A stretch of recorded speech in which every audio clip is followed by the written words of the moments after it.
Thanks for joining us for CBN NewsWatch. I'm Mark Martin. Today, he took a stand against government intrusion. We'll hear from an ordinary truck driver who won his election race in a shocking upset over New Jersey's top state Senate Democrat. Should President Biden be allowed to receive communion even though he supports abortion rights? That's the question U.S. Catholic bishops are dealing with this week. Plus, an atheist group working to stop a public schools project for kids called Operation Christmas Child, even though it helps children around the world. And why one expert is so concerned about the idea of a U.S. consulate for the Palestinians in Jerusalem. They probably should consider an alternative to what they are considering now, given that it would very likely topple the current Israeli government. We'll hear more about why the U.S. and Israel are divided over this plan. Plus, they built a replica of Noah's Ark. Now they're rebuilding the Tower of Babel. So why are they doing it? We'll have that story and more today on CBN NewsWatch. This is CBN NewsWatch. We begin in the world of politics as a growing number of Democrats are retiring from Congress. Many of them believe they'll lose control next year. And one signal that the public is ready to throw out incumbents, a shocking upset in New Jersey in this year's elections. Edward Durr is a truck driver who beat the state's top Democrat to win a seat in the state Senate. CBN's David Brody spoke with this underdog who managed to take out the leader of the pack. Hello, my name is Edward Durr. I'm running for New Jersey State Senate. I've lived here all my life, raising my 3 kids. Edward Durr will be the first to tell you he is a simple man living a simple life as a truck driver. That changed, however, because he and other voters in New Jersey got tired of politics as usual. Durr took on Steve Sweeney, the state's top Democrat. I think they've woken up because the people sent a clear message Tuesday night that they're tired of being pushed around. And I was just fortunate enough to be the person, so to speak, the tip of the spear. He pulled off the miracle with limited resources. Incredibly, he spent less than $200 in the primary, half of it on Dunkin' Donuts. Overall, he spent a paltry $5,000 or so. I think I showed them that you don't have to be a millionaire to run for office. If you just get out and do the work, if you get a good amount of people behind you who support you and believe in you, things can change. Even former President Donald Trump reached out after Durr's big victory. You take care. Anything I can do, you let me know, okay? Let me know. Thank you very much, sir. And you know you can call me at any time. So how did Durr do it?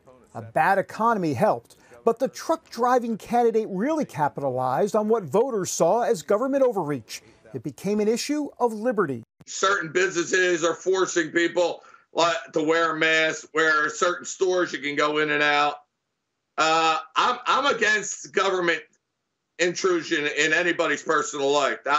That's where I stand. And it also hit close to home as he saw families in his South Jersey area being affected daily. I've always known that families matter to everybody. Everybody cares about their family. They'll lay down their life for their brother, their sister, their son, their daughter. It doesn't matter. Family is the most important thing. And that leaves Edward Durr as a true citizen legislator, a concept our founders would applaud. As for the truck driver himself, he doesn't plan to stick around too long. I don't see any real plans as future politics. I'm 58 years old, so I'm certainly not going to be here 30 years. But as long as the people feel I'm doing a good job, and as long as I keep earning their trust, I'll keep working for them as hard as I can. My goal is to fix New Jersey. We'll see if he can work a miracle there, too. David Brody, CBN News.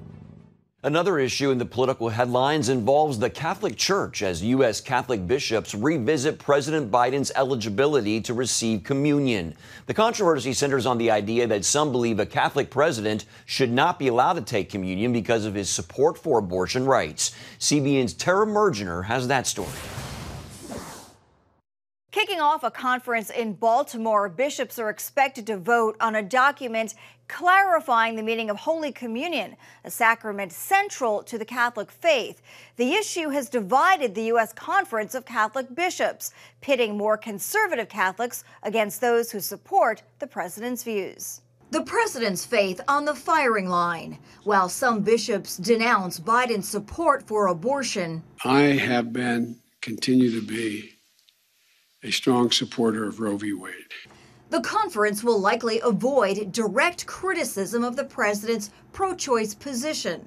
You have very fervent liberals and progressives within American Catholicism and very ardent and passionate conservatives in that same movement. The highest profile agenda item, a proposed teaching document about Holy Communion. It's taken months of work by the conference's Committee on Doctrine, continuing a heated debate among the faithful. You might have heard that the president is Catholic.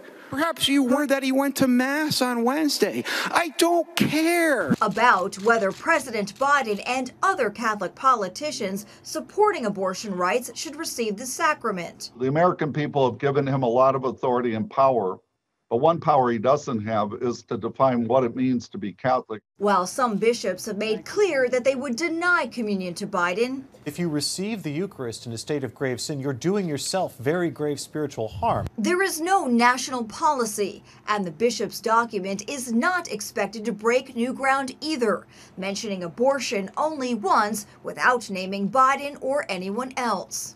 This friction between church and politics over abortion is a decades-old phenomenon, intensifying in 2004 when John Kerry, a Catholic, won the Democratic presidential nomination. I'm John Kerry, and I'm reporting for duty.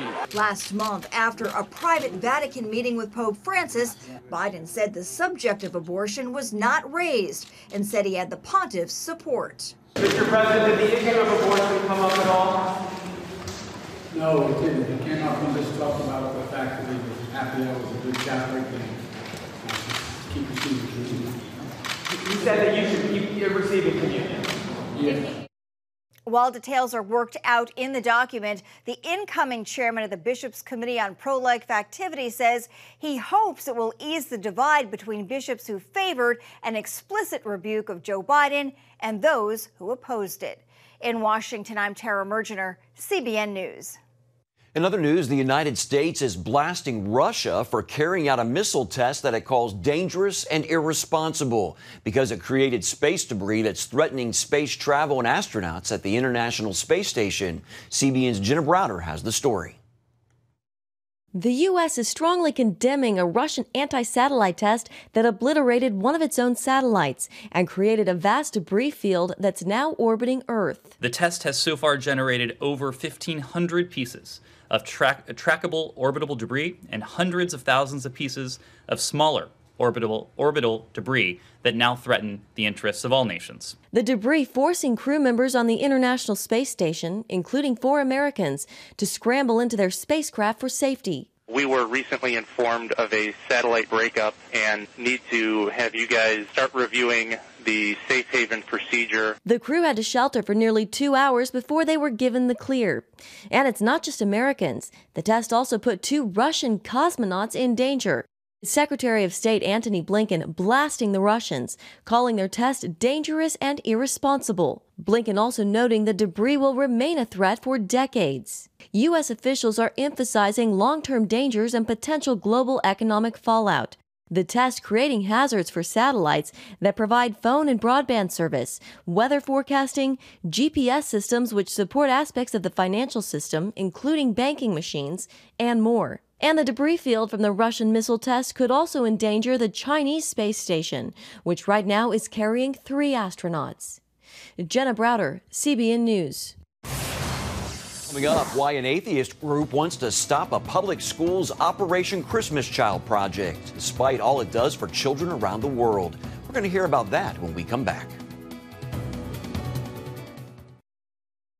Welcome back to Newswatch. Every year, students, their families, and churches fill boxes for Operation Christmas Child. The project helps children around the world. But now an atheist group wants to keep at least one school from participating. FaithWire's Billy Hallowell joins us now with the story. Billy, why is an atheist group targeting Operation Christmas Child? This is sort of an annual tradition for the Freedom from Religion Foundation and some of these other organizations. They basically believe that it's a violation of the First Amendment for these schools to be participating. And in this case, you had a Texas school, part of the Galena Park Independent School District, that was taking part. And so they fired off a letter last month, basically strongly encouraging them to no longer participate in Operation Christmas Child. Parents opposing what happened here?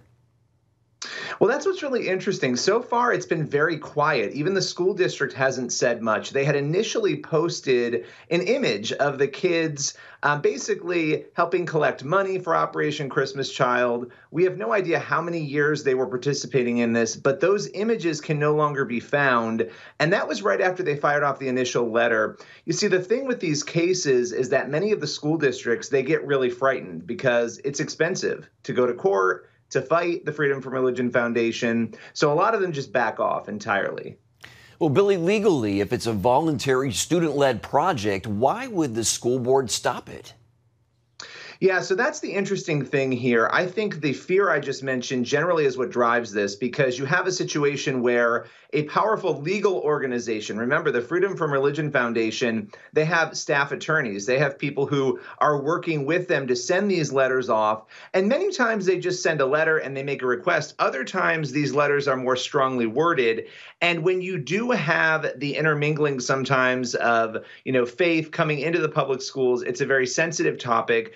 And these districts become afraid. Even if they were to win a case, the cost to go to court to deal with that back and forth, it's often easier to just say, okay, we're not going to participate. And so you'll often see school districts and towns do that in these cases, even in cases where they think they could win, simply because they don't want to spend taxpayer money on fighting the actual battle itself. We have done several stories on the Freedom from Religion Foundation. What can you tell us about that organization? Again, it's the Freedom from Religion Foundation, and what people can do if they find themselves on the receiving end of this group's protest. So they are based out in Madison, Wisconsin. They are a national group. They have chapters all over the country, and I believe they have about 33,000 members. So it's a fairly large organization. They're devoted to the separation of church and state. And so that will manifest itself in all sorts of different arguments. You will see, this is Texas, right? We've seen cases all over the country where they have gotten involved. And their goal, again, is to separate church and state. But oftentimes it will feel like there are certain cases where you'll say, but is that really a violation? Now, we don't know all the details of what the school district was doing here in terms of Operation Christmas Child, but we know that this is a wonderful project. And I will say, to the Freedom from Religion Foundation's credit in this case, they said, it's a great cause to help children in need, but we want you to do it with a secular organization. So I have often found, covering them now for over a decade, that one of the hard things I think for believers is you're looking at a solution in culture, right? You know what the solution is. You're watching culture go a different way. And everybody at these types of organizations, they're pushing against the one solution we know will help and will work. And so that's what you'll notice in most of these cases, that it really is about removing God from any sort of public arena. And by public, I mean government arena. So quickly, Billy, we're almost out of time, but where do things stand now? I mean, is basically the Operation Christmas Child at this school going to be stopped? Yeah, so from what we know, the Freedom from Religion Foundation is claiming victory. They put out a second press release the other day saying that they were assured by the school district that they would no longer participate. They would no longer collect money for Operation Christmas Child. So as far as we know, that is where it stands. We're going to do a little more digging and try to find out. But my sense is usually in these cases, the school district will remain quiet because they don't want to drum up a bigger situation and spark a response from frustrated parents. All right, Billy Hallowell with faithwire.com. Thank you so much, Billy, for staying on top of this story for us. Thanks for having me. You bet. Still ahead, why the Biden administration wants a Palestinian consulate in Jerusalem and why Israeli leaders don't. You're watching Newswatch. Israel has turned down a Biden administration request to open a U.S. consulate in Jerusalem exclusively for Palestinians. Author Jonathan Schanzer, Vice President of Research at the Foundation for the Defense of Democracies, told CBN's Gary Lane why Israel rejected the idea. that truly does undercut the current American foreign policy, which is recognizing Jerusalem as Israel's capital and treating Ramallah basically as the capital of the Palestinian Authority. They probably should consider an alternative to what they are considering now, given that it would very likely topple the current Israeli government. Yes, I guess the Israeli government has said it'd be okay to have one in Ramallah, but not in Jerusalem. So you've just released this book about the recent Gaza war between Israel and Hamas. What didn't U.S. officials and the media get right about it? Give us an example. Oh, there were just so many things. It was actually the reason why I wrote the book, whether it was the focus on a real estate dispute as the purported cause of the conflict, rather than Hamas looking to draw attention from its recent failure to engage in elections with the Palestinian people. That was probably the first one. There was terrible reporting about the Israeli decision, or actually it was more of a ruse, to not go in with boots on the ground to fight that war. They had a lot of people blaming Israel for a misinformation campaign. I don't think that was the case. And then beyond that, there were certain strikes that took place, specifically the large tower that Israel destroyed that we later learned had a Hamas office in it that was jamming Iron Dome, that very successful missile defense system that probably saved thousands of lives during the conflict. So really, one report after another was maddening. I watched the war take place in Hebrew. I watched it on Israeli television, and the reporting between what we saw here and what was reported there, it almost felt like they were covering two different conflicts. Well, I was just going to say, it seemed like two different wars the way it was covered. Now, a senior Hamas leader, his name is Ghazi Hamad, says he won't rule out a new war. So how likely do you think another Gaza war is in the coming months? Well, as I note in the book, I mean, Hamas likes to keep the region on a low flame. There is, I think, always the possibility, especially because Hamas is able to stockpile those very cheap rockets very quickly. They have their engineers that know how to do it. It's Iranian know-how, so they can easily replenish that arsenal, and so they can launch a war if they like. The question is really, how much will the Gaza people put up with it, and how much will the Israelis put up with it? I think the likelihood is we'll probably have to wait another several months to several years before the next conflict. I think that is a good thing, but Hamas can always hasten that if it chooses to, or perhaps more importantly, if Iran pushes them to. Stockpiling missiles as time goes on. Beyond rockets and missiles is a political and economic war against Israel. You've spent a lot of time, I know, researching the anti-Israel boycott, divest, and sanctions movement, or BDS. You've followed the money. So specifically, who's financing it and why? Sure. Well, this was a study that we conducted several years ago, and it's still very relevant today. What we were trying to figure out is how it was that the so-called boycott, divestment, and sanctions activists, how they all were doing effectively the same thing, whether they were building these what they call apartheid walls on campus or posting eviction notices on the dorm room doors of Jewish students or pro-Israel students on campus. There seemed to be a commonality across a lot of these campuses.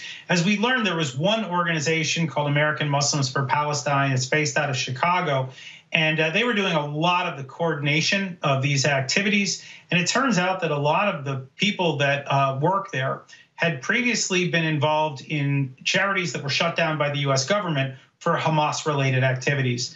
Now, we cannot say at all that AMP is involved itself in Hamas-related activities, although it was really important for us to conduct this network analysis to figure out who's doing it, what's motivating them, and perhaps just a glimpse at where some of the money comes from. And Jonathan, it seems to be growing. How much of a threat does BDS pose to the Jewish state? Well, I would say that thankfully so far it has a very minimal impact. Israel's known as the startup nation. It has a remarkable high-tech sector. If they succeed over the course of 5 or 10 years, we could see a negative impact. But thankfully, I think Israel is on top of it. And on top of that, I would say Israel is developing technology that the world needs, and that is protecting it from BDS probably more than any other measure could. Okay, Jonathan Schanzer, Senior Vice President of Research at the Foundation for Defense of Democracies and author of the new book, Gaza Conflict 2021, Hamas, Israel, and 11 Days of War. Thank you, Jonathan, for sharing your time and insights. We appreciate it. My pleasure. Coming up, Answers in Genesis takes on building a replica of the biblical Tower of Babel. We'll tell you their purpose behind it with a real message for today's world right after this. Stay with us.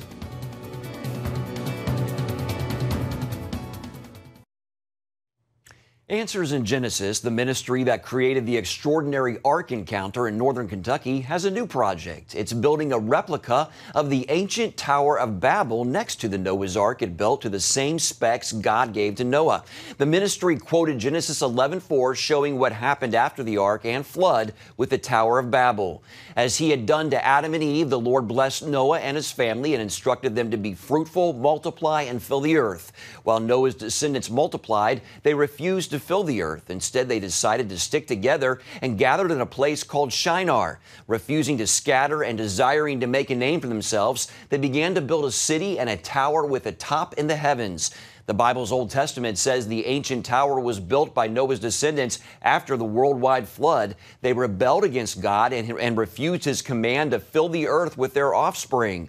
God confused their language to keep them from communicating about the rebellious plans, forcing them to eventually scatter and fill the earth. The purpose of the Babel project, the planners explain, is not to glorify that rebellion, but to glorify God and provide insight into issues confronting society today. At its heart, the tower planners say, is whether the biblical view of human beings prevails or the evolutionary theory does. They say on their website, our culture has been inundated by false views of our origins. And you can find more about this story at cbnnews.com. Sounds like a fascinating project there. Well, that's going to do it for this edition of CBN News Watch. Remember, you can find more of our news programs on the CBN News channel anytime or online with cbnnews.com. Also, tell us what you think about the stories you've seen, and you can do that by emailing newswatch@cbn.com or talk to us on Facebook, Twitter, and Instagram. Hope you'll join us next time. Have a great day.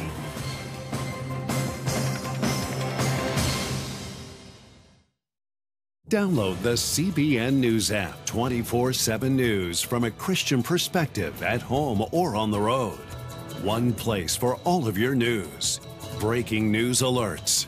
Set daily prayer goals and pray for news stories. Read the most important news and watch CBN News Channel live. CBN News, because truth matters. Go to cbnnewsapp.com to get the app